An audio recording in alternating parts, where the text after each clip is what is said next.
नमस्कार दोस्तों, जय हिंद। स्वागत है आप सभी का आपके अपने YouTube चैनल सक्सेस विज्ञान में एक कदम सफलता की ओर। दोस्तों, यूपी स्पेशल के फर्स्ट वीडियो में हम लोग 12 चैप्टर कंप्लीट कर चुके हैं। आज के इस वीडियो में जितना भी बचा है यूपी स्पेशल पूरा ये कंप्लीट हो जाएगा। तो आज का जो 13वां चैप्टर है उत्तर प्रदेश का प्राकृतिक संसाधन, ये देखते हैं। तो 2 ही वीडियो में पूरा आपका यूपी स्पेशल कंप्लीट हो जाएगा, जो कि यूथ बुक से लिया गया है। तो पुराना वीडियो आप लोग जाके देख सकते हैं, फर्स्ट वाला, तो आपको ज़्यादा समझ में आएगा। तो इसमें पहला क्वेश्चन दिया गया है, उत्तर प्रदेश की कौन सी नदी भगवान राम की कथा से जुड़ी है और अयोध्या शहर से होकर बहती है? तो कौन सी है? तो ये हो जाएगी सरयू।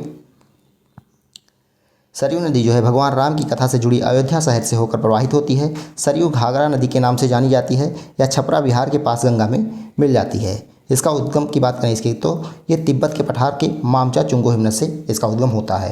अगला क्वेश्चन है, उत्तर प्रदेश के 28 जिलों से होकर कौन सी नदी बहती है? तो ये कौन सी नदी हो जाएगी? हो जाएगी गंगा नदी।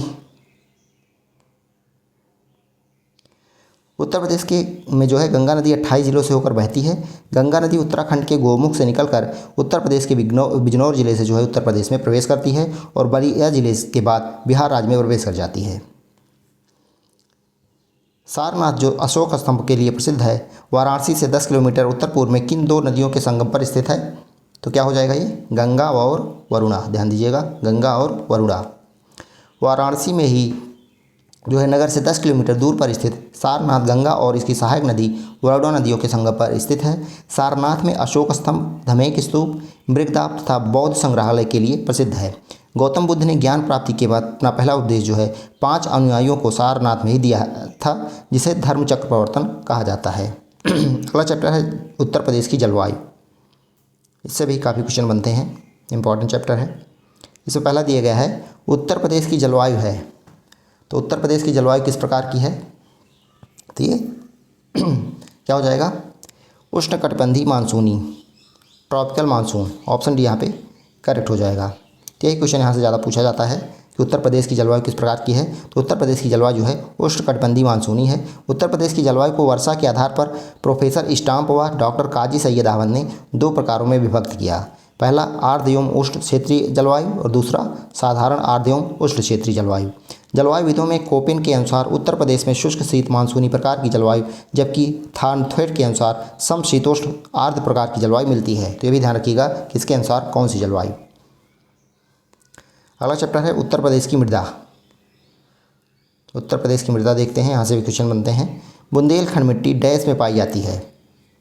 तो बुंदेलखंड मिट्टी कहाँ पाई जाती है? तो ये दक्षिणी पठार में पाई जाती है। उत्तर प्रदेश राज्य के दक्षिण में के जो है पहाड़ी क्षेत्र की मृदा को बुंदेलखंडी मृदा के नाम से जाना जाता है।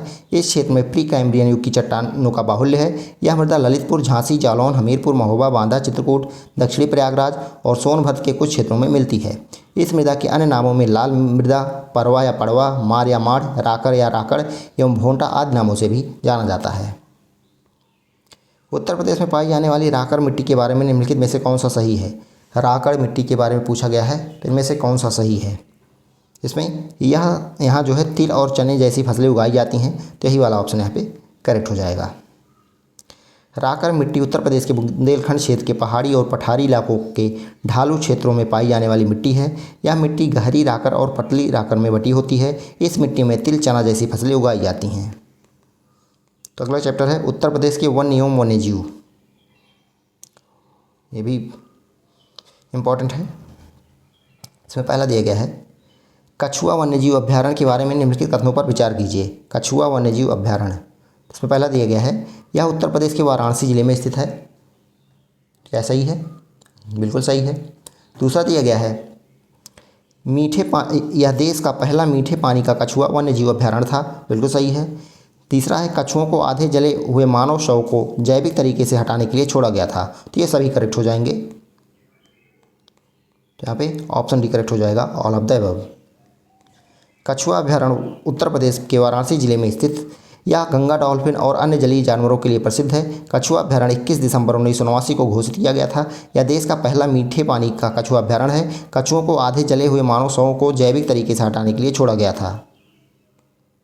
उत्तर प्रदेश में घड़ियाल के संरक्षण प्रयासों के लिए निम्नलिखित में से कौन सा अभ्यारण्य प्रसिद्ध है? घड़ियाल के लिए कौन सा हो जाएगा यहाँ पे? राष्ट्रीय चंबल अभ्यारण्य, ऑप्शन बी यहाँ पे करेक्ट हो जाएगा। उत्तर प्रदेश में घड़ियाल के संरक्षण के लिए राष्ट्रीय चंबल अभ्यारण्य प्रसिद्ध है। यह अभ्यारण्य राजस्थान, मध्य प्रदेश और उत्तर प्रदेश की सीमा पर चंबल नदी के किनारे है। गोंडा में वन विभाग ने निम्नलिखित में से किस नदी पर कछुआ संरक्षण रिजर्व स्थापित करने की योजना बनाई है? गोंडा में वन विभाग ने निम्नलिखित में से किस नदी पर कछुआ संरक्षण रिजर्व, कहाँ पे? बेतवा, केन, सरजू, सरयू, तो कौन सा हो जाएगा? कंफ्यूज मत होना, सरयू इधर है, इधर सरजू है, तो है सरजू नदी पे, ऑप्शन सी यहाँ पे करेक्ट होगा। उत्तर प्रदेश के गोंडा जिले में वन विभाग द्वारा सरजू नदी पर कछुआ संरक्षण रिजर्व स्थापित करने की योजना है। यह उत्तर प्रदेश का पहला कछुआ संरक्षण रिजर्व होगा। सरजू नदी घाघरा नदी की सहायक नदी है। उत्तर प्रदेश में किस वन्यजीव अभ्यारण्य का नाम एक नदी के नाम पर रखा गया है जिसका अर्थ है चंद्रमा की चमक? तो ये कौन सा हो जाएगा? चंद्रमा की चमक, तो ये हो जाएगा चंद्रप्रभा वन्यजीव अभ्यारण्य, ऑप्शन यहाँ पे करेक्ट हो जाएगा। उत्तर प्रदेश में चंद्रप्रभा वन्यजीव अभ्यारण्य जो है इसका नाम एक नदी के नाम पर रखा गया है जिसका अर्थ है चंद्रमा की चमक। यह चंदौली जिले में स्थित है। यहाँ ब्लैक डक, चीतल, सांभर, नीलगाय, जंगली सुअर, शाही और चिंकारा आदि पाए जाते हैं। अगला है किस वर्ष किशनपुर वन्यजीव अभ्यारण्य को वन्यजीव संरक्षण अधिनियम के तहत वन्यजीव अभ्यारण्य घोषित किया गया था? तो ये कब घोषित किया गया था? 1972 में, ऑप्शन डी यहाँ पे करेक्ट हो जाएगा।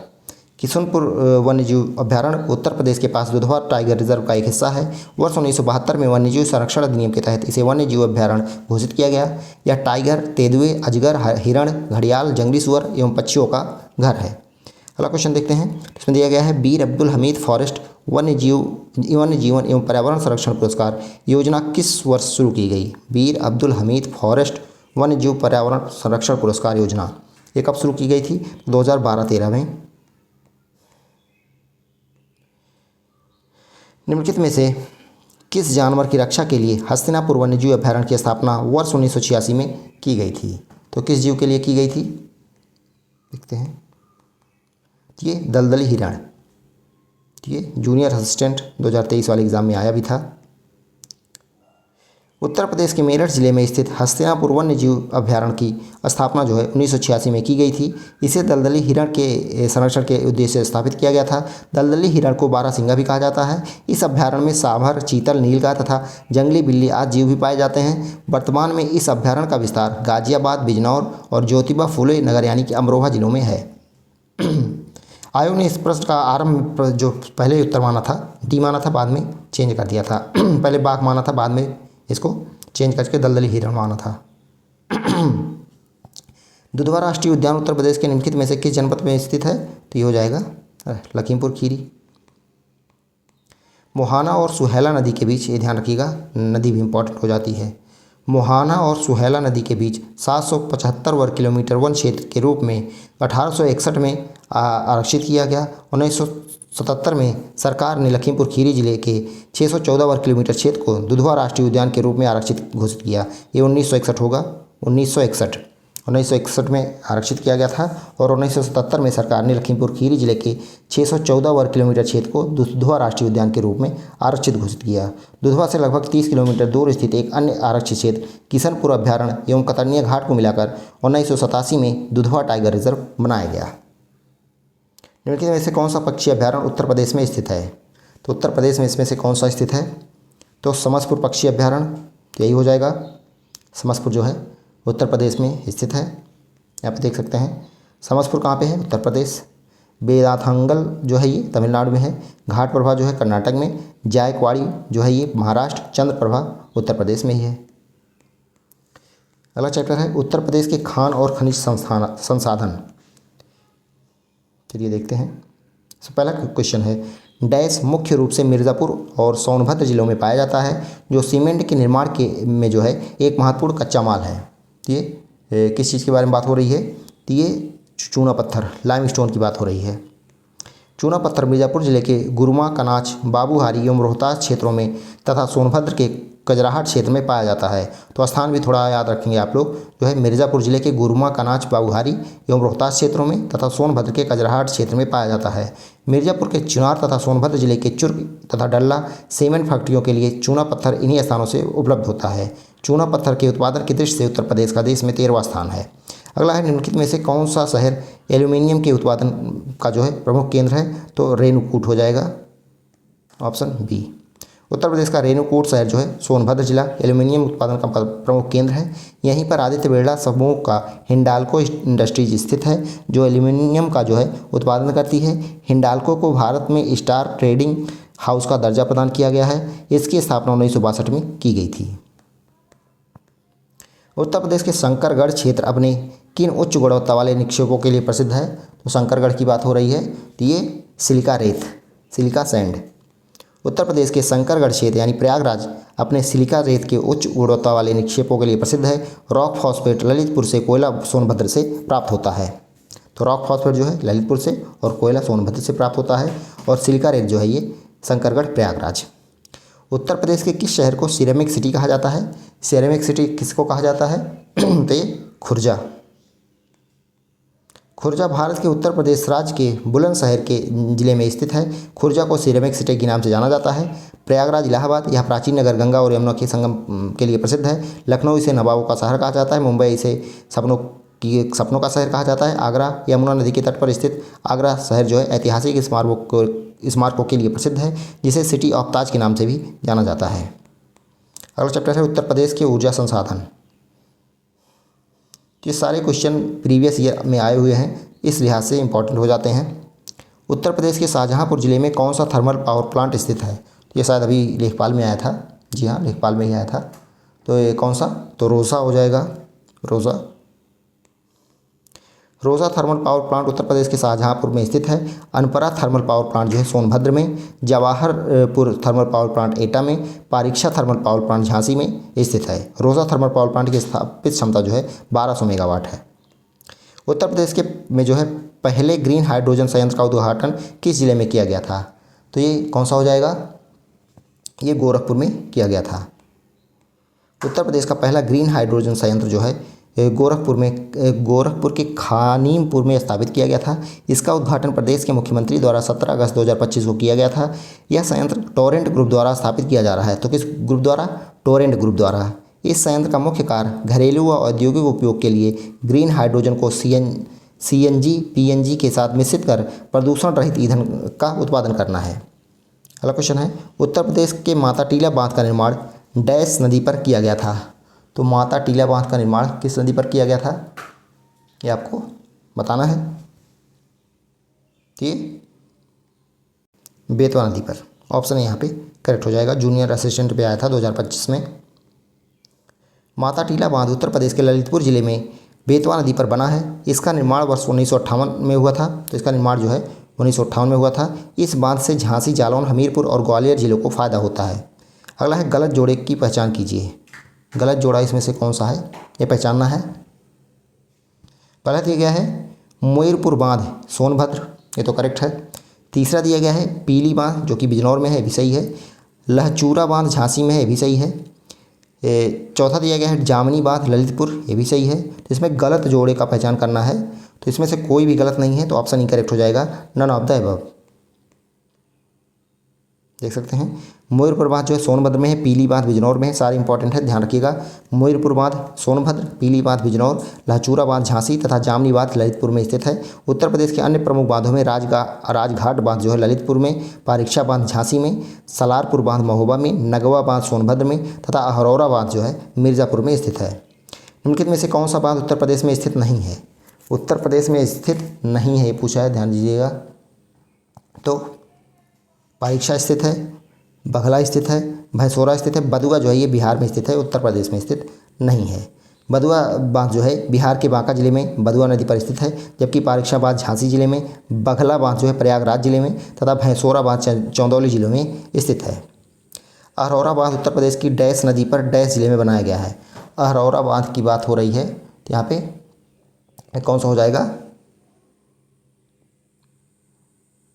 तो ये झांसी में मिर्ज़ापुर में बनाया गया है, गराई नदी पर। तो ऑप्शन बी करेक्ट हो जाएगा, मिर्ज़ापुर गराई नदी, अहरौरा बांध। अहरौरा बांध उत्तर प्रदेश के मिर्ज़ापुर जिले में गराई नदी पर निर्मित है। मिर्ज़ापुर में निर्मित अन्य बांधों में अदवा बांध जो कि अदवा नदी पर है, जिरगो बांध जो कि जिरगो नदी पर है, सिरसी बांध बखेर नदी पर है तथा मेजा बांध जो है ये बेलन नदी पर है। उत्तर प्रदेश के ललितपुर जिले में स्थित माता टीला बांध किस नदी पर बना है? तो ये रिपीटेड आ गया, तो किस नदी पर है? बेतवा नदी पर है। उत्तर प्रदेश में ओबरा थर्मल पावर प्लांट कहाँ स्थित है? तो ओबरा जो है ये सोनभद्र में स्थित है। उत्तर प्रदेश के कौन से जिले में Obra thermal power plant station स्थित है, जो राज्य के प्रमुख कोयला आधारित बिजली संयंत्रों में से एक है? दोबारा वही आ गया, सोनभद्र। इसका डिस्क्रिप्शन देखते हैं। Obra thermal power plant station की स्थापना उत्तर प्रदेश के सोनभद्र जिले में 1967 से 1971 के बीच पूर्व सोवियत संघ रूस की सहायता से की गई थी। इस संयंत्र की कुल स्थापित क्षमता 1094 मेगावाट है। सिंगरौली कोयला खान इस संयंत्र के निकट स्थित है। सोनभद्र जिले में ही अनपरा ताप विद्युत केंद्र भी स्थित है। इसकी कुल 3 इकाइयाँ ABD अलग अलग स्थापित की गई हैं, जिनकी कुल उत्पादन क्षमता 2630 मेगावाट है। उत्पादन क्षमता के अनुसार अनपरा ताप विद्युत केंद्र उत्तर प्रदेश का सबसे बड़ा तापीय बिजली केंद्र भी है। तो अनपरा जो है उत्तर प्रदेश का सबसे बड़ा तापीय विद्युत केंद्र है। अगला क्वेश्चन है, उत्तर प्रदेश सरकार ने वैकल्पिक यानी कि गैर परंपरागत ऊर्जा विकास संस्था नेडा का गठन किस वर्ष में किया था? इंपॉर्टेंट क्वेश्चन है, छपने वाला क्वेश्चन है, तो ध्यान रखिएगा। तो ये कौन सा हो जाएगा? 93 दिया गया है, 77 दिया गया है, 2001, 1990। तो ये 1983 में हुआ था। तो यहाँ पे ये ऑप्शन करेक्ट हो जाएगा, none of the above. Uttar Pradesh सरकार ने वैकल्पिक यानी गैर परंपरागत ऊर्जा विकास संस्थान नेडा का गठन वर्ष 1983 में किया। वर्ष 2000 में उत्तर प्रदेश विद्युत सुधार अधिनियम 1999 लागू किया गया। तो उत्तर प्रदेश विद्युत सुधार अधिनियम 1999 2000 में लागू किया गया था। विद्युत सुधारों के क्रम में पहला कदम वर्ष 1998 में उठाया गया, जब केंद्र के विद्युत नियामक आयोग एक्ट 1998 के तहत शुल्कों के स्वतंत्रतापूर्वक निर्धारण के लिए उत्तर प्रदेश नियामक आयोग का गठन किया गया। उत्तर प्रदेश के कानपुर जिले में कौन सा बैराज स्थित है? तो लौकुश बैराज हो जाएगा, ऑप्शन ए करेक्ट हो जाएगा। उत्तर प्रदेश के कानपुर जिले में गंगा नदी पर लौकुश बैराज स्थित है, जिसका निर्माण वर्ष 2006 में पूर्ण हुआ। कानपुर जिले में पेयजल की समस्या के समाधान के लिए राज्य सरकार ने जीवनदायिनी गंगा के तट पर बैराज बनाकर जल निगम को 36 क्यूसेक पानी उपलब्ध कराया। उत्तर प्रदेश विद्युत सुधार अधिनियम वर्ष डैश में पारित हुआ। पारित कब हुआ था? तो ये 1999 में। लागू कब हुआ? 2000 में। वर्ष 2000 में उत्तर प्रदेश विद्युत सुधार अधिनियम 1999 लागू किया गया। इस कानून के अनुसार उत्तर प्रदेश राज्य विद्युत परिषद को 3 निगमों में विभक्त कर दिया गया, जो निम्न हैं। पहला, राज्य विद्युत उत्पादन लिमिटेड तापीय विद्युत उत्पादन हेतु। दूसरा, Uttar Pradesh power corporation limited जल विद्युत उत्पादन हेतु। तीसरा, Uttar Pradesh power transmission corporation limited पारेषण वितरण एवं विद्युत प्रदाय कार्यों हेतु। निम्नलिखित में से कौन सा जोड़ा गलत सुमेलित है? तो कौन सा गलत सुमेलित है, ये यहाँ पे आपको जो है बताना है। पहला दिया गया है सहरिया ललितपुर, करेक्ट है। चेरो वाराणसी, बैगा सोनभद्र, ये जनजातियाँ हैं और ये जिला दिया गया है। चौथा दिया गया है खरवार गोरखपुर, तो ये गलत हो जाएगा। खरवार खैरवार जनजाति है उत्तर प्रदेश के देवरिया, बलिया, गाजीपुर, मिर्ज़ापुर तथा सोनभद्र जिलों में पाई जाती है, ना कि गोरखपुर में। जबकि सहरिया जनजाति ललितपुर में, चेरो वाराणसी में, बैगा जनजाति सोनभद्र जिले में पाई जाती है। बांध दिया गया है यहाँ पे और जिला दिया गया है। तो चलिए देखते हैं।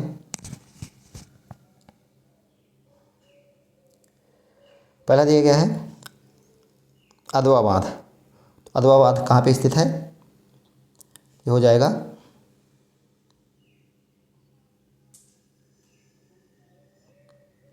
मिर्ज़ापुर में। अधवा बांध जो है ये मिर्ज़ापुर में है। देवरी बांध कहाँ पे है? ये देवरी बांध जो है ये सोनभद्र में हो जाएगा। केवलारी बांध जो है ये कहाँ पे स्थित है? तो ये जो है ये हो जाएगा महोबा में, थर्ड वाले पे। पहाड़ी बांध कहाँ पे स्थित है? तो ये झांसी हो जाएगा, देख सकते हैं। अधवा जो है ये मिर्ज़ापुर में है, देवरी सोनभद्र में, केवलारी महोबा में और पहाड़ी जो है झांसी में है। गोविंद बल्लभ पंत सागर बांध कहाँ स्थित है? गोविंद बल्लभ पंत सागर बांध, तो ये सोनभद्र की पिपरी में स्थित है, तो ऑप्शन डी करेक्ट हो जाएगा।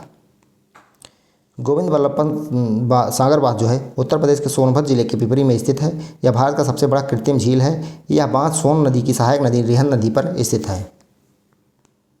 अगला चैप्टर है उत्तर प्रदेश की अर्थव्यवस्था। इसमें पहला क्वेश्चन देखते हैं।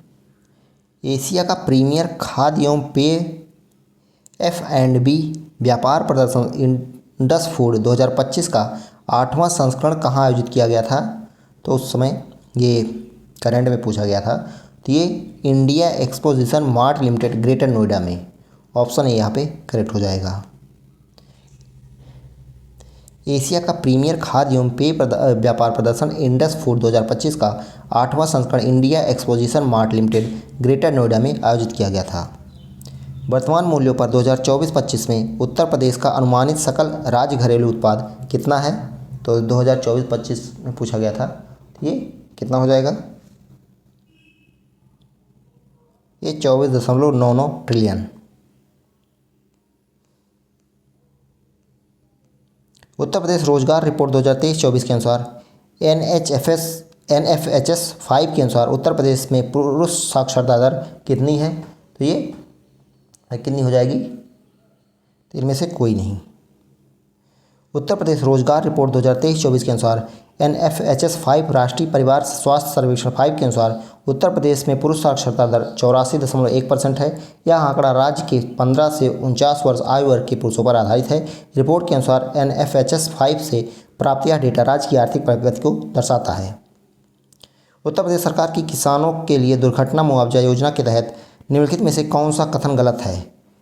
किसानों के लिए दुर्घटना मुआवजा योजना के तहत इनमें से कौन सा जो है ये गलत है, ये आपको बताना है।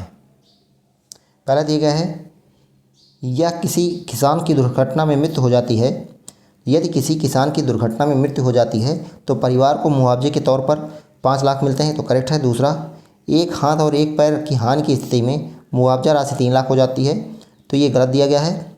बाकी यदि कोई किसान 25% से अधिक लेकिन 50% से कम विकलांग से ग्रस्त है तो वह 1 लाख से 2 लाख के बीच में वित्तीय सहायता प्राप्त करेगा। चौथा है, दुर्घटना में दोनों हाथ और पैर खोने वाले किसान को मुआवजे के रूप में 5 लाख का पात्र माना जाएगा। तो बी वाला इनकरेक्ट है, बाकी सब करेक्ट है। देख सकते हैं, उत्तर प्रदेश सरकार की मुख्यमंत्री कृषक दुर्घटना कल्याण योजना के तहत किसानों को विभिन्न प्रकार की दुर्घटनाओं में मुआवजा प्रदान किया जाता है। इस योजना के तहत मुआवजे की श्रेणी निम्नोक्त है। मृत्यु की स्थिति में यदि किसान की खेती करते समय मृत्यु हो जाती है तो उसके परिवार को 5 लाख तक का मुआवजा मिलता है। हाथ और पैर की हानि, यदि किसान का एक हाथ और एक पैर दुर्घटना में कट जाते हैं तो उसे 5 लाख तक का मुआवजा मिलता है। विकलांगता की स्थिति में यदि किसान की विकलांगता 60% या उससे अधिक है तो उसे 2 लाख का मुआवजा मिलता है। अगला है, निवेश सारथी पोर्टल द्वारा निम्नलिखित में से कौन सी सेवा प्रदान नहीं की जाती है? निवेश सारथी पोर्टल द्वारा कौन सी सेवा प्रदान नहीं की जाती है, यहाँ पे पूछा गया है। पहला दिया गया है, निवेश आशय दाखिल करना, समझौता ज्ञापन पर हस्ताक्षर करने की व्यवस्था, सही है। शिकायत निवारण तंत्र, ये भी सही है। उद्योगों के लिए भूमि आवंटित करना, तो यही गलत दिया गया है। बाकी बैठक प्रबंधक मॉड्यूल, ये भी सही है। नवंबर 2022 में उत्तर प्रदेश सरकार द्वारा शुरू किया गया निवेश सारथी पोर्टल राज्य में निवेश के अनुभव को सुव्यवस्थित और बेहतर बनाने के लिए डिज़ाइन किया गया एक व्यापक ऑनलाइन प्लेटफॉर्म है। यह पोर्टल निवेशकों को निवेश के लिए आवेदन करने से लेकर समझौता ज्ञापन पर हस्ताक्षर करने से लेकर निवेश शुरू करने और शिकायत निवारण तक की सेवा प्रदान करता है। उद्योगों के लिए भूमि आवंटन करना इस निवेश पोर्टल की सेवा नहीं है। निर्मल भारत अभियान NBA योजना के तहत रिवॉल्विंग फंड प्राप्त करने वाले 4 नमूना जांच वाले जिलों में निम्नलिखित में से कौन सा जिला नहीं था? तो इनमें से कौन सा नहीं था? तो गोरखपुर था, देवरिया था, आजमगढ़ था, वाराणसी नहीं था। भारत सरकार और उत्तर प्रदेश सरकार मनरेगा निधि में अपने अंशों को कहाँ स्थानांतरित करती है? तो जल्दी किसी वीडियो में पूछा गया था। जी हाँ, ये वीडियो में एक क्वेश्चन आया था। ये राज्य रोजगार गारंटी निधि SEGF state employment guarantee fund, इसी में ट्रांसफ़र करती है। उत्तर प्रदेश में पिछड़ा क्षेत्र अनुदान निधि BRGF योजना के अंतर्गत कितने ज़िले शामिल हैं? तो ये 35 ज़िले शामिल हैं। किस योजना का उद्देश्य उत्तर प्रदेश में गाँव में लौटने वाले प्रवासी श्रमिकों को रोजगार प्रदान करना है? तो ये कौन सा हो जाएगा? गरीब कल्याण रोजगार अभियान, ऑप्शन डी यहाँ पे करेक्ट है। गरीब कल्याण रोजगार अभियान का उद्देश्य उत्तर प्रदेश में गांव में लौटने वाले प्रवासी श्रमिकों को रोजगार प्रदान करना है। यह योजना 20 जून 2020 को 125 दिनों की अवधि के लिए शुरू की गई थी, जिसमें 50,000 करोड़ रुपए के संसाधन शामिल थे, ताकि ग्रामीण प्रवासी श्रमिकों को ग्रामीण क्षेत्र में इसी तरह से प्रभावित नागरिकों के लिए रोजगार और आजीविका के अवसरों को बढ़ावा दिया जा सके। अगला है, निम्नलिखित में से कौन सी पहल उत्तर प्रदेश सरकार की ग्रामीण विद्युतीकरण रणनीति का प्रमुख हिस्सा है? इनमें से कौन सा है? सौभाग्य योजना, ऑप्शन बी। सौभाग्य योजना उत्तर प्रदेश सरकार की ग्रामीण विद्युतीकरण रणनीति का मुख्य हिस्सा है। इस योजना का मुख्य उद्देश्य एक देश में सार्वभौमिक घरेलू विद्युतीकरण के लक्ष्य को प्राप्त करने के लिए अंतिम छोर तक कनेक्टिविटी और ग्रामीण तथा शहरी क्षेत्रों में सभी शेष गैर विद्युतीकृत घरों को बिजली कनेक्शन प्रदान करके सभी को ऊर्जा उपलब्ध कराना है। 2023 में उत्तर प्रदेश सरकार द्वारा शुरू की गई मुख्यमंत्री उद्यमी मित्र योजना के संबंध में निम्नलिखित में से कौन सा कथन सत्य है? मुख्यमंत्री उद्यमी मित्र योजना, देखते हैं, तो इसमें डी वाला करेक्ट है। उद्यमी मित्रों को निवेशकों और राज्य सरकार के बीच एक कड़ी के रूप में कार्य करने के लिए नियुक्त किया जाता है।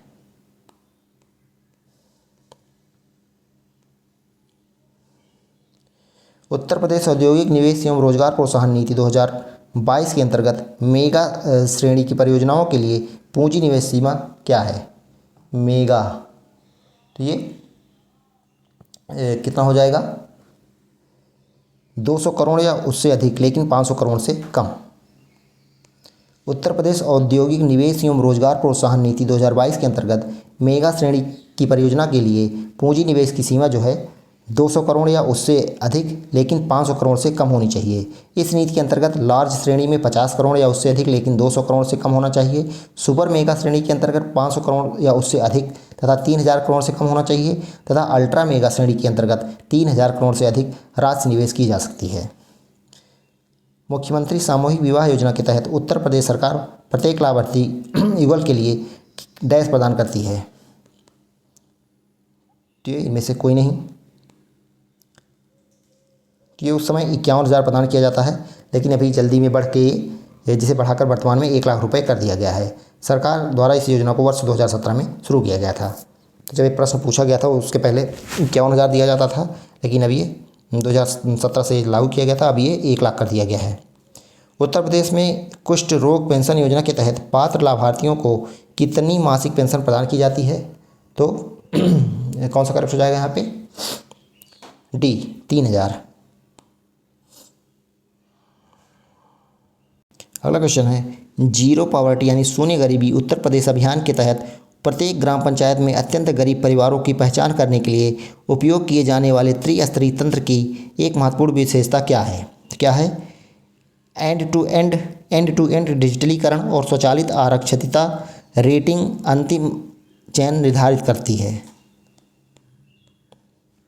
जीरो पॉवर्टी शून्य गरीबी उत्तर प्रदेश अभियान के तहत प्रत्येक ग्राम पंचायत में अत्यंत गरीब परिवारों की पहचान करने के लिए उपयोग किए जाने वाले त्रिस्तरीय तंत्र की महत्वपूर्ण विशेषता के अंतर्गत एंड टू एंड डिजिटलीकरण और स्वचालित आरक्षितता रेटिंग अंतिम चयन निर्धारित करती है। इस अभियान के तहत राज्य ने प्रत्येक ग्राम पंचायत से सबसे गरीब 10 से 25 परिवारों की पहचान की है। अगला है,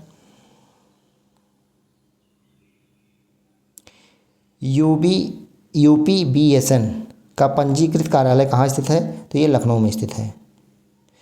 उत्तर प्रदेश भूमि सुधार निगम यूपीबीएसएन उत्तर प्रदेश भूमि सुधार निगम का पंजीकृत कार्यालय लखनऊ में स्थित है। इसकी स्थापना वर्ष 1978 में की गई थी। यह निगम भूमि संसाधनों के स्वास्थ्य और उत्पादकता को संरक्षित करने के लिए बनाया गया था, जिसमें सभी संभावित खेती योग्य भूमि को सुरक्षित, पुनर्वासित और पुनर्स्थापित करना शामिल है। उत्तर प्रदेश सरकार के प्रमुख कार्यक्रम के तहत एमएसएमई का विशेष ध्यान दिया गया। एक जिला एक उत्पाद, यह जो है जनवरी 2018 में शुरू किया गया था। उत्तर प्रदेश सरकार द्वारा एक जनपद एक उत्पाद योजना किस पर चालू की गई? तो ये बताया गया जनवरी 2018 में। एग्जैक्ट अगर डेट पूछे तो 24 जनवरी 2018 को। अगला है, वाराणसी पंडित दीनदयाल उपाध्याय मल्टी ट्रैकिंग परियोजना के एक भाग के रूप में डैश नदी पर एक नया रेल सह सड़क पुल बनाया जाना है। तो कहाँ पे? ये गंगा। डाक कर्मयोगी पोर्टल का उद्देश्य है, डाक कर्मयोगी पोर्टल का उद्देश्य क्या है? यह है लगभग 4 लाख ग्रामीण डाक सेवकों की क्षमताओं में वृद्धि करना। ऑप्शन बी यहाँ पे करेक्ट हो जाएगा। निम्न में से किस राज्य में भारत के प्रथम अमृत सरोवर का उद्घाटन किया गया? तो उत्तर प्रदेश से रिलेटेड है, तो उत्तर प्रदेश ही होगा। केंद्रीय अल्पसंख्यक मामलों के मंत्री मुख्तार अब्बास नकवी ने 13 मई 2022 को भारत के पहले अमृत सरोवर का उद्घाटन किया। यह रामपुर जिले की पटवाई ग्राम पंचायत में स्थित है। उत्तर प्रदेश में डैश के प्रचार हेतु कन्या सुमंगला योजना की शुरुआत की गई। ये लड़कियों के लिए स्वास्थ्य और शैक्षणिक मानक के लिए। Option D. इसके बारे में थोड़ा जान लेते हैं। उत्तर प्रदेश सरकार द्वारा 25 अक्टूबर 2019 को कन्या सुमंगला योजना की शुरुआत की गई थी। इस योजना का उद्देश्य बालिकाओं को सशक्त बनाना है। इस योजना के अंतर्गत जिस परिवार में कन्या जन्म लेगी उस परिवार को 15,000 रुपये दिए जाएंगे। हर परिवार से अधिकतम 2 बेटियों को इस योजना का लाभ मिल सकता है। योजना के लाभार्थियों को बेटी के जन्म लेने से लेकर उसके स्नातक होने तक सरकार प्रोत्साहन स्वरूप 6 चरणों में कुल 15,000 रुपये की राशि प्रदान करेगी।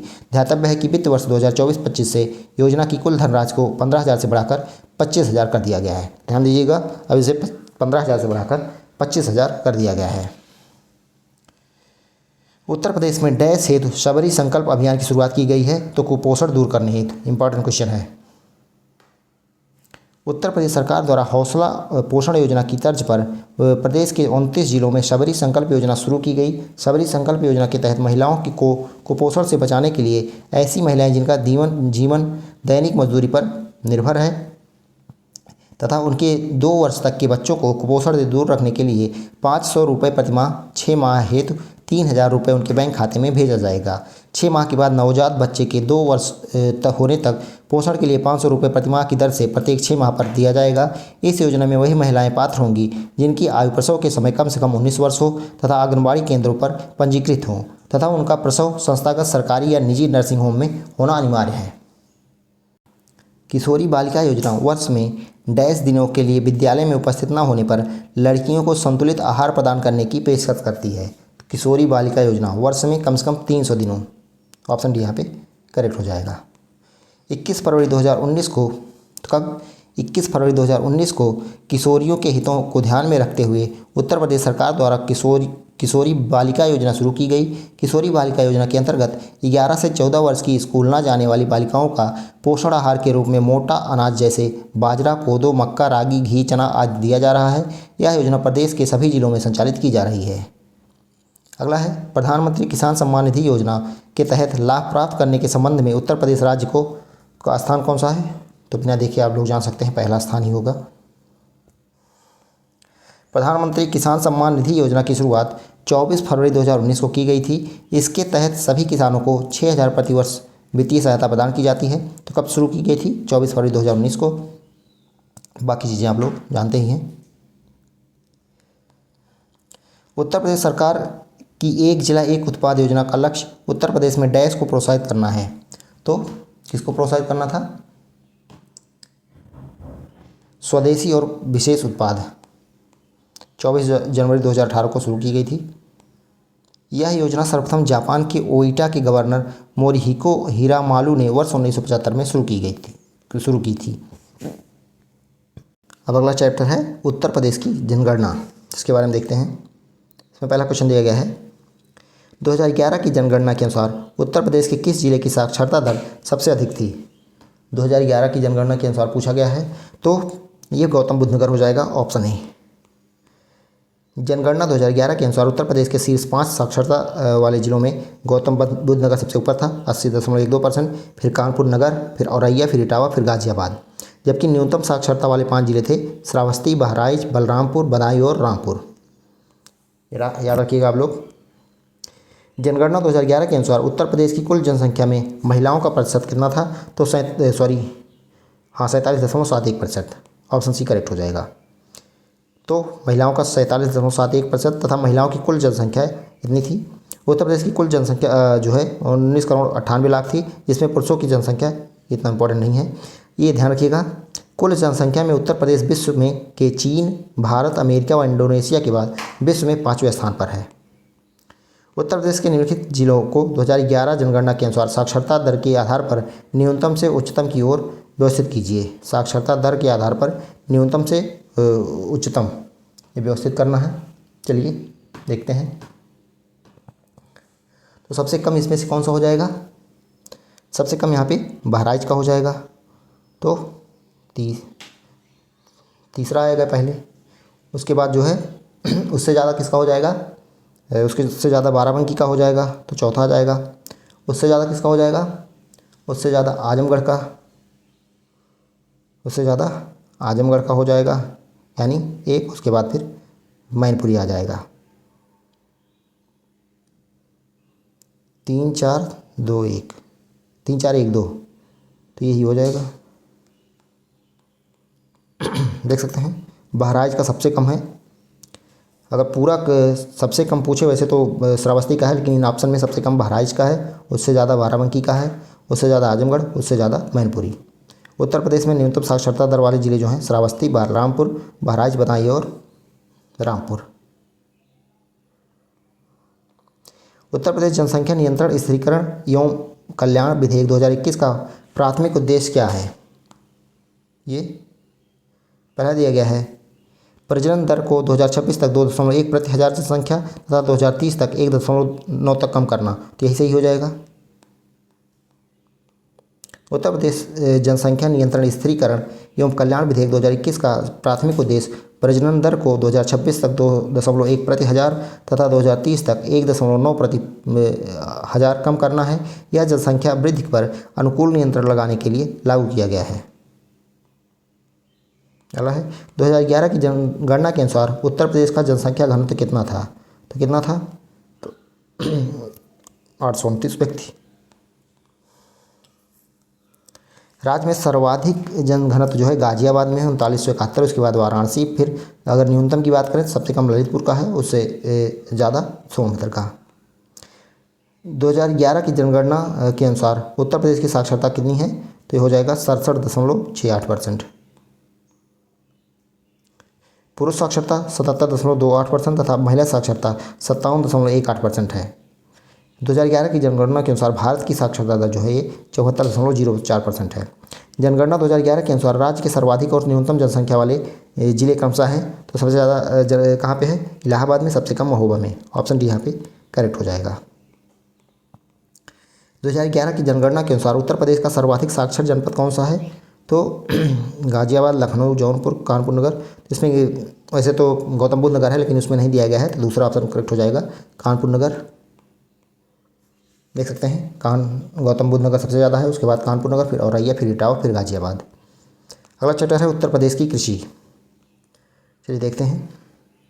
पहला क्वेश्चन दिया गया है, उत्तर प्रदेश को कितने कृषि जलवायु क्षेत्रों में विभाजित किया गया है? तो 9, टोटल 9 में। यहाँ पे देख भी सकते हैं कौन कौन से हैं। भाबर एवं तराई मैदानी क्षेत्र, पश्चिमी मैदानी क्षेत्र, मध्य पश्चिमी मैदानी क्षेत्र, दक्षिणी पश्चिमी अर्धशुष्क क्षेत्र, मध्य मैदानी क्षेत्र, बुंदेलखंड क्षेत्र, उत्तरी पूर्वी मैदानी क्षेत्र, पूर्वी मैदानी क्षेत्र और विंध्य क्षेत्र। उत्तर प्रदेश का धान का कटोरा कहा जाने वाला जिला कौन सा है? तो ये है चंदौली। 1997 में इसे वाराणसी जनपद से अलग करके बनाया गया था। यह जनपद जो है जरी जरदोजी के लिए प्रसिद्ध है। रेपसीड और सरसों यानी तिलहन के उत्पादन में उत्तर प्रदेश का स्थान क्या है? तो इसमें कौन सा हो जाएगा? तो ये दूसरा स्थान है। ऑप्शन बी ए यहाँ पे करेक्ट हो जाएगा। रेपसीड और सरसों यानी तिलहन के उत्पादन में उत्तर प्रदेश का स्थान दूसरा है। राजस्थान जो है यहाँ पे पहले नंबर पर है। उत्तर प्रदेश कृषि उत्पादन मंडी द्वितीय संशोधन विधेयक 2020 की धारा 7A में संशोधन के अनुसार मंडी शुल्क का अधिकतम प्रतिशत कितना है जो मंडी उपयार्ड के मालिक या लाइसेंसधारी उपयोगकर्ता शुल्क के रूप में एकत्र कर सकते हैं? तो यहाँ पे कौन सा सही हो जाएगा?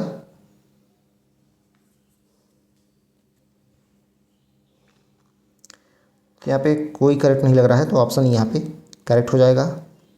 उत्तर प्रदेश कृषि उत्पादन मंडी द्वितीय संशोधन विधेयक 2020 की धारा 7A के अनुसार मंडी का मालिक या लाइसेंसधारी उपयोगकर्ता शुल्क के रूप में मंडी शुल्क का अधिकतम 25% एकत्र कर सकता है। यह शुल्क मंडियों के रखरखाव और विकास के लिए खर्च किया जा सकता है। उत्तर प्रदेश मोटर वाहन कराधान अधिनियम 1997 के तहत मोटर वाहन पर कर कब देय होता है?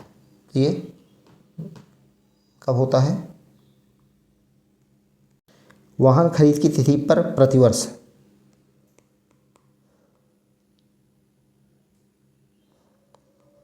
उत्तर प्रदेश कृषि उत्पादन मंडी अधिनियम 1964 की धारा 7 के अनुसार किस स्थिति में राज्य सरकार किसी मौजूदा प्रमुख मंडी प्रांगण को समाप्त कर सकती है? तो ये कौन सा हो जाएगा?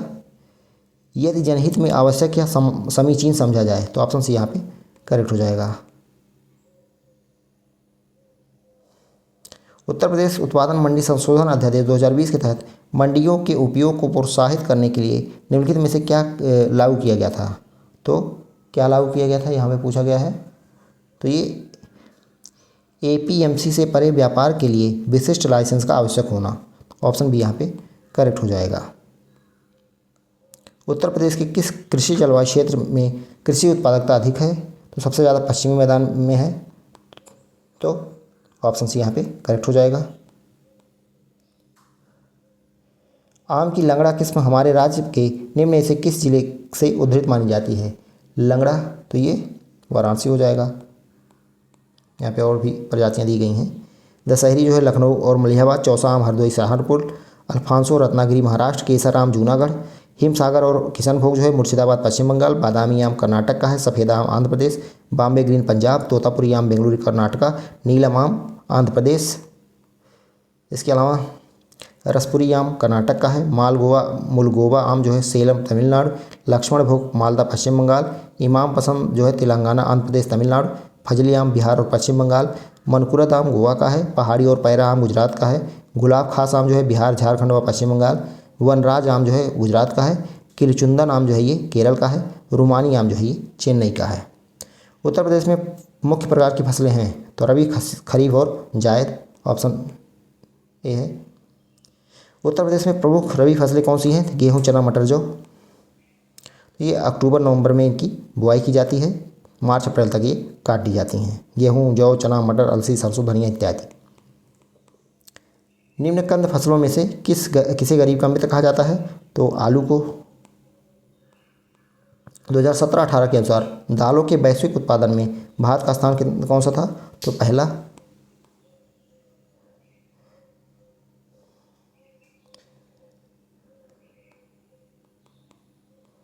वर्ष 2023-24 के आंकड़ों के अनुसार मध्य प्रदेश, महाराष्ट्र व राजस्थान क्रमशः पहले, दूसरे व तीसरे स्थान पर है। वर्तमान में भारत दुनिया का सबसे बड़ा दाल उत्पादक होने के साथ साथ सबसे बड़ा उपभोक्ता भी है। वर्ष 2022-23 के आंकड़ों के अनुसार भारत तीसरा सबसे बड़ा दाल निर्यातक भी है। उत्तर प्रदेश में डैश में कृषि कुंभ 2018 का आयोजन किया गया था। तो ये जो है कहाँ पे किया गया था, ये पूछा गया है। ये लखनऊ में किया गया था। अगला चैप्टर है उत्तर प्रदेश के उद्योग, व्यवसाय और रोजगार।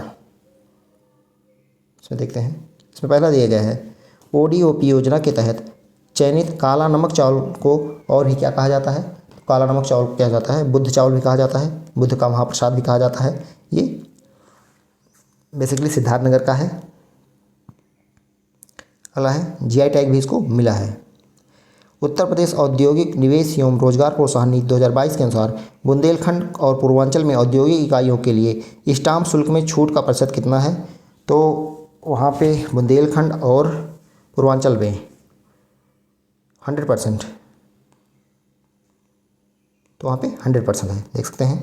उत्तर प्रदेश में औद्योगिक निवेश एवं रोजगार प्रोत्साहन नीति 2022 के अनुसार बुंदेलखंड व पूर्वांचल में औद्योगिक इकाइयों के लिए स्टाम्प शुल्क में छूट 100% है। इन क्षेत्रों में विनिर्माण इकाइयों की स्थापना के लिए भूमि खरीद और पट्टे के लिए यह प्रावधान किया गया है। इसका उद्देश्य राज्य के पिछड़े क्षेत्रों में औद्योगिक विकास और निवेश को बढ़ावा देना है। उत्तर प्रदेश में सूचना एवं संचार प्रौद्योगिकी ICT कार्यक्रम निम्नलिखित में से किस मॉडल के माध्यम से कार्यान्वित होती है? तो ये बूट मॉडल, ऑप्शन सी यहाँ पे करेक्ट हो जाएगा। उत्तर प्रदेश सरकार ने सार्वजनिक निजी भागीदारी के तहत सरकारी और सहायता प्राप्त स्कूलों में कंप्यूटर शिक्षा और बुनियादी ढांचा स्थापित करने के लिए बिल्ड, ओन, ऑपरेट एवं ट्रांसफ़र मॉडल का चयन किया गया था। उत्तर प्रदेश के निम्नलिखित में से कौन सा जिला ताला उद्योग के लिए प्रसिद्ध है? तो अलीगढ़ हो जाएगा। उत्तर प्रदेश औद्योगिक क्षेत्र विकास अधिनियम किस वर्ष अधिनियमित किया गया था? ये 1976 में किया गया था। देख लेते हैं इसको। प्रदेश के औद्योगिकरण में तीव्रता लाने तथा राष्ट्रीय राजधानी दिल्ली से प्रतिस्पर्धात्मक दरों पर उद्यमियों को आकर्षित करने के लिए वर्ष 1976 में उत्तर प्रदेश औद्योगिक क्षेत्र विकास अधिनियम को अधिनियमित किया गया था।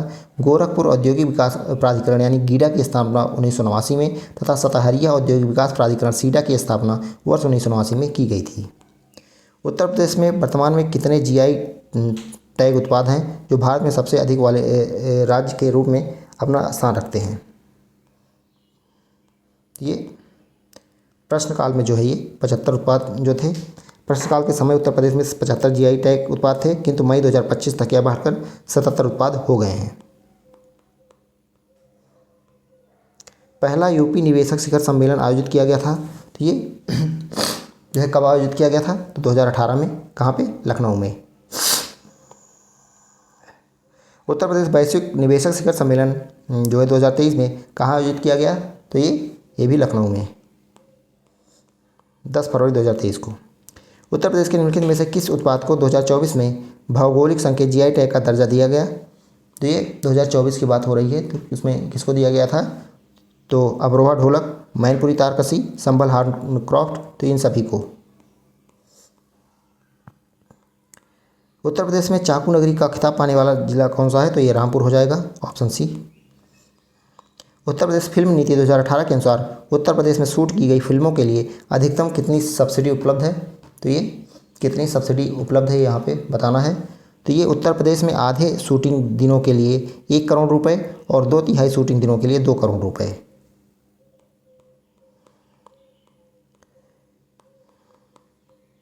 अगला क्वेश्चन है, उत्तर प्रदेश इलेक्ट्रिक वाहन विनिर्माण एवं मोबिलिटी नीति 2022 के तहत इलेक्ट्रिक दोपहिया वाहन खरीदने वाले उपभोक्ताओं को प्रदान की जाने वाली एक मुश्त प्रोत्साहन राशि प्रति वाहन कारखाना एक्स फैक्ट्री लागत का डैश जो अधिकतम डैश तक हो क्रय सब्सिडी है। तो ये कौन सा हो जाएगा? इसमें 15% और 5,000। उत्तर प्रदेश इलेक्ट्रिक वाहन विनिर्माण एवं गतिशीलता नीति 2022 के तहत इलेक्ट्रिक दोपहिया वाहनों पर प्रदान की जाने वाली क्रय सब्सिडी की अधिकतम सीमा 15% फैक्ट्री लागत लेकिन अधिकतम 5,000 प्रति वाहन है। किस संस्था ने छठा उत्तर प्रदेश स्वास्थ्य शिखर सम्मेलन लखनऊ में आयोजित किया? तो ये किस संस्था ने किया था?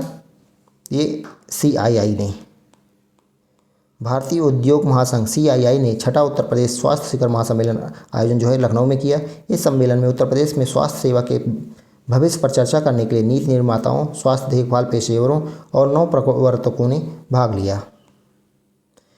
पहला दीनदयाल हस्तकला संकुल व्यापार सुविधा केंद्र कहाँ स्थापित है? तो ये कहाँ पे? वाराणसी में। 2017 में इसकी स्थापना की गई थी, सितंबर में। उत्तर प्रदेश में डीजल लोकोमोटिव वर्क्स फैक्ट्री कहाँ पे है? तो ये कानपुर में है, DLW के नाम से जाना जाता था। 1956 में इसकी स्थापना हुई थी। 2020 में इसका नाम बदलकर बनारस लोकोमोटिव वर्क्स कर दिया गया, BLW कर दिया गया। फिरोजाबाद किसके लिए प्रसिद्ध है? तो चूड़ियों के लिए। इसको सुहाग नगरी भी कहते हैं। भारत का ग्लास सिटी भी इसको कहा जाता है। आधुनिक उपयोग के लिए टेबल वेयर जैसी उच्च चमक वाली विशेषीकृत चमकदार वस्तुएं उत्तर प्रदेश के निम्नलिखित में से किस क्षेत्र में उत्पादित की जा रही हैं? ये कौन सा हो जाएगा? चिन्हट और मौसेलिया। अगला है, कानपुर में स्थित लाल इमली मिल जो है किस प्रकार के वस्त्र के लिए प्रसिद्ध थी? लाल इमली की बात हो रही है, तो ये किसके? तो ये ऊलन दिया गया है, रेयान, बनारसी सिल्क, कॉटन। तो किसके लिए प्रसिद्ध था? तो ये ऊलन के लिए प्रसिद्ध था। ऑप्शन ए यहाँ पे करेक्ट है। इस क्षेत्र में ऊनी वस्त्रों के उत्पादन की शुरुआत वर्ष 1886 में की गई थी।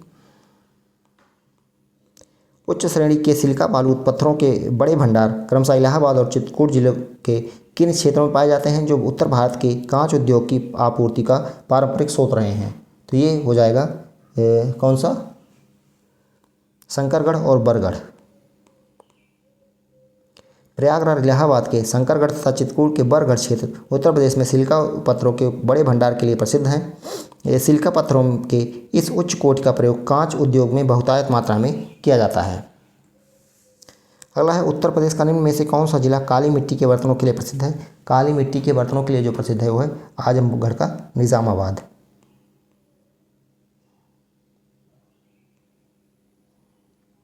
अगला है उत्तर प्रदेश राज्य में डैश विशेष आर्थिक क्षेत्र हैं, तो 20।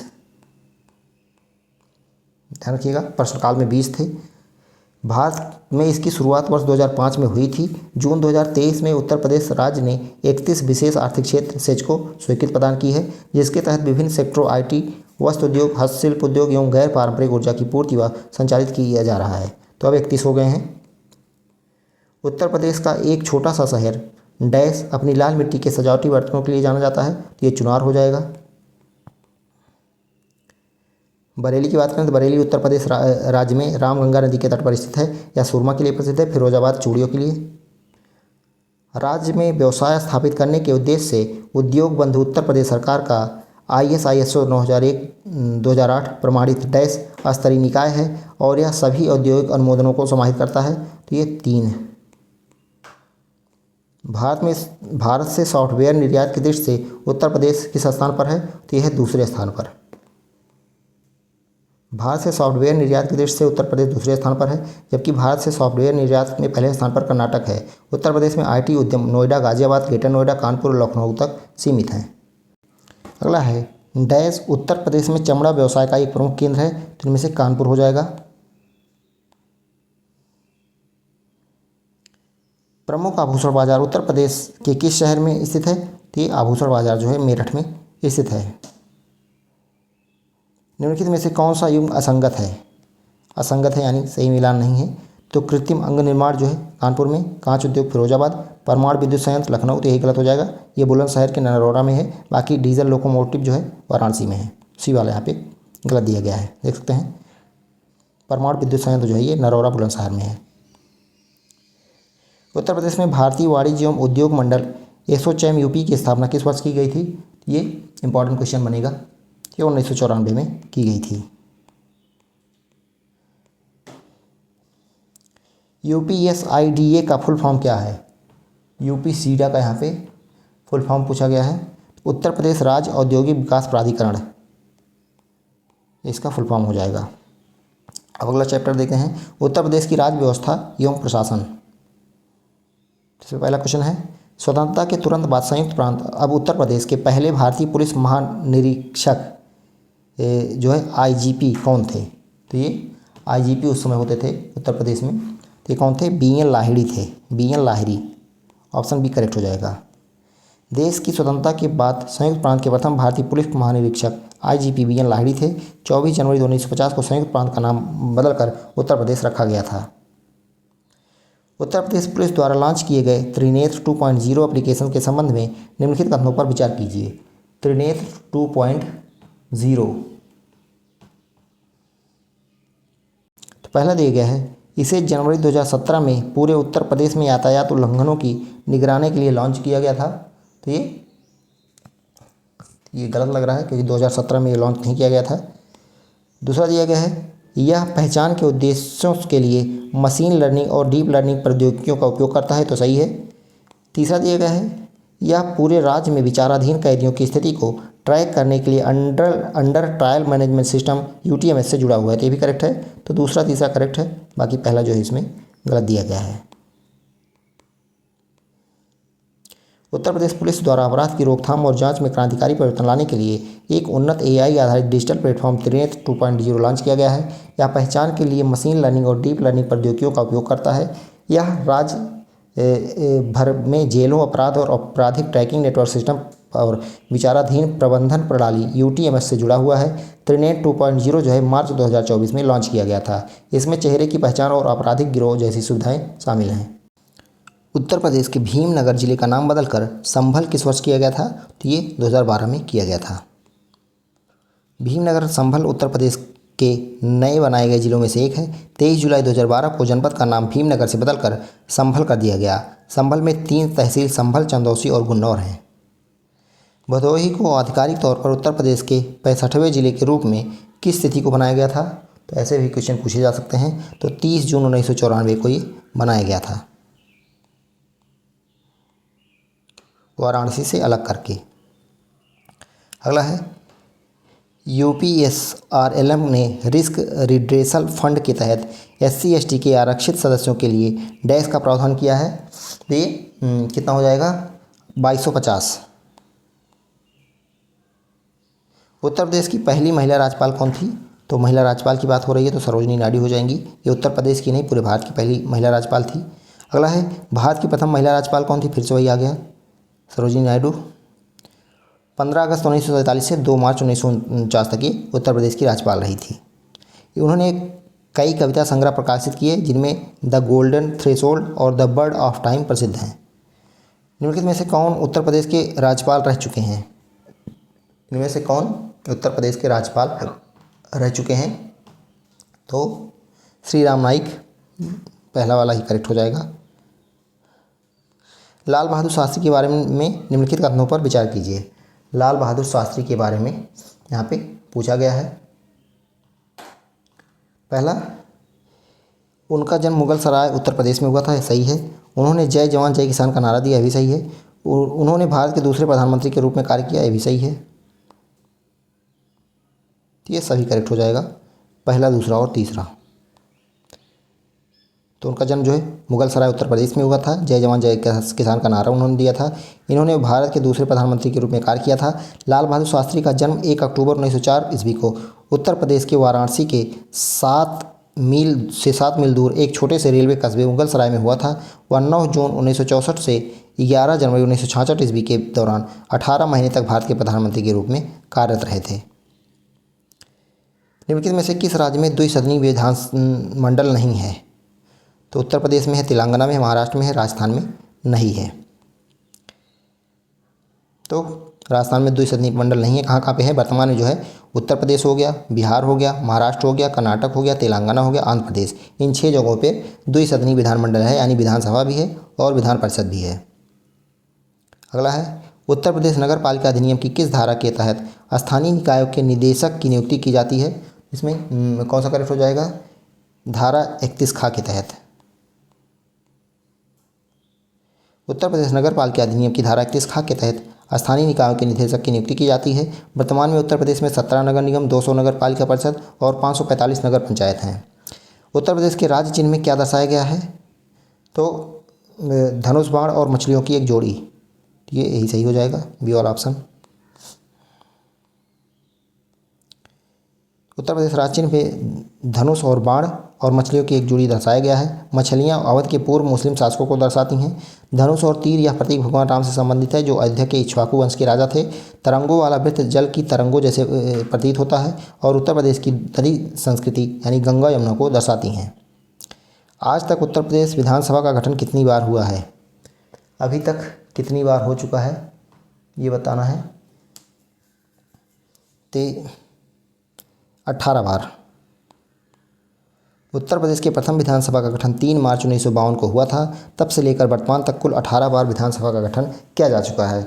18वीं विधानसभा का गठन 11 मार्च 2022 को किया गया तथा इसका अध्यक्ष सतीश महाना को बनाया गया।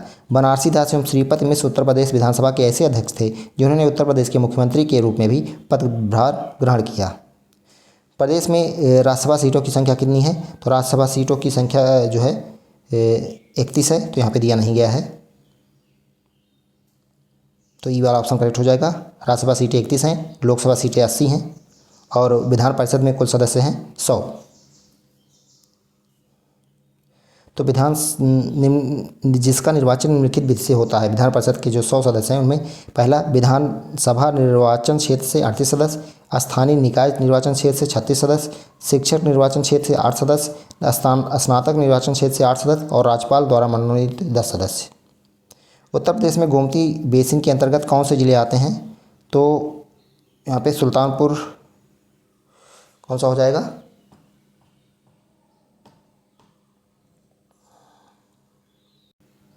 तो यहाँ पे कोई ऑप्शन सही नहीं लग रहा क्योंकि सभी ऑप्शन में से एक आध ज़िले जो हैं अलग दिए गए हैं। देख सकते हैं यहाँ पे कोई ऑप्शन नहीं करेक्ट था। तो गोमती नदी का उद्गम पीलीभीत जिले में स्थित पंगैली फुलहर ताल या गोमत से होता है। पीलीभीत से यह नदी शाहजहांपुर, खीरी, हरदोई, सीतापुर, लखनऊ, सुल्तानपुर एवं जौनपुर आदि जिलों में बहती हुई गाजीपुर के निकट कैथी नामक स्थान पर मिल जाती है। इस परस्पर आयोग ने जो है सबको फुल मार्क दिया था। ये ऑप्शन इसका सही नहीं था, इसलिए फुल मार्क देना पड़ा। इलाहाबाद उच्च न्यायालय के मुख्य न्यायाधीश बनने वाले अंतिम ब्रिटिश व्यक्ति कौन थे? तो अंतिम ब्रिटिश व्यक्ति कौन थे? तो इनमें से कोई नहीं। इलाहाबाद उच्च न्यायालय के मुख्य न्यायाधीश बनने वाले अंतिम ब्रिटिश व्यक्ति सर जॉन गिब्थॉर्न 1937-1941 थे। इस प्रश्न का विकल्प ई सही है। इस उच्च न्यायालय के पहले मुख्य न्यायाधीश सर वाल्टर मॉर्गन थे। इलाहाबाद उच्च न्यायालय की स्थापना वर्ष 1866 में हुई थी। वर्तमान में इस उच्च न्यायालय में न्यायाधीशों की संख्या 160 है। उत्तर प्रदेश में क्षेत्र पंचायतों का अध्यक्ष कौन होता है? तो प्रमुख होता है। ललितपुर जिला किसका एक हिस्सा है? कौन से डिवीजन का एक हिस्सा है? तो ये झांसी डिवीजन का। ललितपुर जिले की स्थापना 1 मार्च 1974 को झांसी जिले से अलग करके किया गया था। झांसी डिवीजन में 3 जिले आते हैं, जालौन, ललितपुर और झांसी। उत्तर प्रदेश विधान परिषद की निम्नलिखित संरचना का उनकी संगत संख्या से मिलान करें। तो ये मिलान करना है। चलिए देखते हैं। राज्यपाल द्वारा मनोनीत कितने सदस्य किए जाते हैं? तो राज्यपाल टोटल 10 सदस्यों को मनोनीत करते हैं। तो ये भी हो जाएगा। स्थानीय निकायों से जो है ये टोटल 36 सदस्य जो है चुने जाते हैं। विधानसभा द्वारा, तो विधानसभा द्वारा भी कितने सदस्य हो जाएंगे? 38 सदस्य। विधानसभा द्वारा जो है 38 सदस्य, शिक्षकों द्वारा 8 सदस्य। देख सकते हैं यहाँ पे राज्यपाल द्वारा मनोनीत 10 सदस्य, स्थानीय निकायों से 36 सदस्य, विधानसभा द्वारा 38 सदस्य और शिक्षकों द्वारा 8 सदस्य। कौशाम्बी डैश का एक हिस्सा है। तो कौशाम्बी किस डिवीज़न का एक हिस्सा है? यहाँ पे बेसिकली पूछा गया है। तो ये प्रयागराज का है। कौशाम्बी जिला प्रयागराज इलाहाबाद जिले से अलग होकर 4 अप्रैल 1997 को बना था, जिसका मुख्यालय मंझनपुर है। निम्नलिखित में से कौन सा जिला अलीगढ़ मंडल का हिस्सा नहीं है? अलीगढ़ मंडल का हिस्सा इनमें से कौन सा नहीं है? तो एटा है, कासगंज है, हाथरस है, जबकि बदायूं नहीं है। अलीगढ़ मंडल में अलीगढ़, एटा, हाथरस एवं कासगंज जिले शामिल हैं। बरेली मंडल में बरेली, बदायूं, शाहजहांपुर एवं पीलीभीत जिले शामिल हैं। निम्नलिखित में से कौन सा कथन उत्तर प्रदेश पिछड़ा वर्ग आयोग अधिनियम में किए गए संशोधनों का सटीक वर्णन करता है? तो ये देखना है। तो इसमें बी वाला जो दिया गया है, 2014 के संशोधन अधिनियम ने 1 अध्यक्ष, 2 उपाध्यक्ष और 25 सदस्यों के पद प्रस्तावित किए। इसके बारे में देख लेते हैं थोड़ा। उत्तर प्रदेश पिछड़ा वर्ग राज्य आयोग अधिनियम 1996 के अनुसार आयोग में 1 अध्यक्ष, 4 सदस्य शामिल थे। बाद में हुए संशोधनों 2007 के संशोधन अधिनियम में आयोग की संरचना में 1 अध्यक्ष, 2 उपाध्यक्ष और 17 सदस्य किए गए तथा 2014 के संशोधन अधिनियम में आयोग की संरचना को विस्तारित करते हुए 1 अध्यक्ष, 2 उपाध्यक्ष और 25 सदस्य का दिए गए। जिला बनने से पहले शामली किस जिले की तहसील थी और जब इसे जिले के रूप में मान्यता मिली तो इसका प्रारंभिक नाम क्या था? तो ये कौन सा करेक्ट हो जाएगा यहाँ पे? तो यहाँ पे शामली जिले के बारे में पूछा गया है, तो डी हो जाएगा। मुजफ्फरनगर से ये कट के बना था और पहले इसका नाम प्रबुद्ध नगर था शुरुआत में। आगे देखते हैं। उत्तर प्रदेश आपराधिक कानून संशोधन अध्यादेश 2024 के संबंध में निम्नलिखित कथनों पर विचार कीजिए। तो इनमें से देख के बताना है कौन सा सही है। पहला दिया गया है, यह यौन अपराधों से बच्चों का संरक्षण पॉक्सो अधिनियम 2012 के तहत आरोपित होने पर किसी आरोपी को अग्रिम जमानत प्राप्त करने के अयोग्य ठहराता है। ये भी सही है। दूसरा है, यह गैर कानूनी गतिविधियों रोकथाम अधिनियम 1967 के तहत अपराधों के लिए अग्रिम जमानत को प्रतिबंधित करता है। भी सही है। तीसरा है, इसमें ऐसे प्रावधान शामिल हैं जो उत्तर प्रदेश विधि विरुद्ध धर्म परिवर्तन अधिनियम 2021 के तहत मामलों के लिए अग्रिम जमानत को रोकते हैं। तो ये भी सही है। तो इसमें तीनों करेक्ट हो जाएगा, ऑप्शन सी।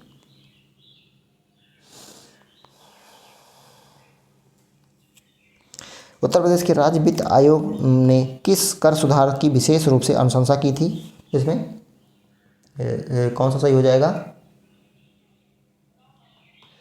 इसमें करेक्ट हो जाएगा बी वाला ऑप्शन, खाली भूमि कर का कार्यान्वयन।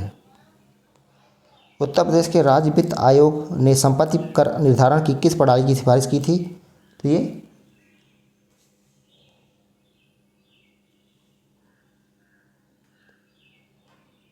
तो इसमें कौन सा करेक्ट हो जाएगा? क्षेत्र आधारित या साइट मूल्यांकन प्रणाली, ऑप्शन बी यहाँ पे करेक्ट हो जाएगा। उत्तर प्रदेश नगर निगम अधिनियम 1959 की कौन सी धाराएं नगर निगम के लिए मतदाता सूची तैयार करने से संबंधित हैं? धारा 35 से 40, ऑप्शन ए यहाँ पे करेक्ट हो जाएगा। उत्तर प्रदेश नगर निगम अधिनियम 1959 की धारा 35 से 40 तक में नगर निगम के लिए मतदाता सूची को तैयार करना है। इन धाराओं में मतदाता सूची बनाने, प्रकाशित करने और उनका पुनरीक्षण से जुड़े प्रावधान किए गए हैं। धारा 35 में जो है निर्वाचक नियमावली के प्रारूप और प्रकाशन के बारे में। 36 में मतदाता सूची में नाम शामिल करने के आवेदन कैसे करें। 37 में मतदाता सूची में नाम शामिल करने के लिए योग्य व्यक्तियों की सूची। 38 में मतदाता सूची में नाम शामिल करने के लिए आपत्ति दर्ज कैसे करें। और 39 में मतदाता सूची में नाम शामिल करने के लिए निर्णय लेने के लिए प्रक्रिया। और 40 में मतदाता सूची में संशोधन। अगला क्वेश्चन है, उत्तर प्रदेश में 2023 से पंचायतों के प्रदर्शन मूल्यांकन और प्रोत्साहन के लिए किस सूचकांक का उपयोग किया जाता है? तो ये किस सूचकांक का उपयोग किया जाता है यहाँ पे बताना है। तो ये पंचायत विकास सूचकांक। उत्तर प्रदेश पंचायती राज नियम 1947 के नियम 186 में क्या प्रावधान है? तो क्या प्रावधान है? इसमें वार्षिक लेखा परीक्षा प्रतिवेदन तैयार करना, ऑप्शन बी यहाँ पे करेक्ट हो जाएगा। उत्तर प्रदेश पंचायती राज संस्थाओं को 12वें वित्त आयोग का अनुदान किस समयावधि को कवर करने हेतु था? तो ये बीपीओ में आया था अभी, ये था 2005 से 2010, 12वें वित्त आयोग। उत्तर प्रदेश पंचायत राज अधिनियम निम्नलिखित में से किस अधिनियम के तहत क्षेत्रों पर लागू नहीं होता है? उत्तर प्रदेश पंचायत राज अधिनियम निम्नलिखित में से किस अधिनियम के तहत शासित क्षेत्रों पर लागू नहीं होता है? ये हो जाएगा उत्तर प्रदेश नगर महापालिका अधिनियम 1959। उत्तर प्रदेश में पिछड़ा क्षेत्र अनुदान निधि BRGF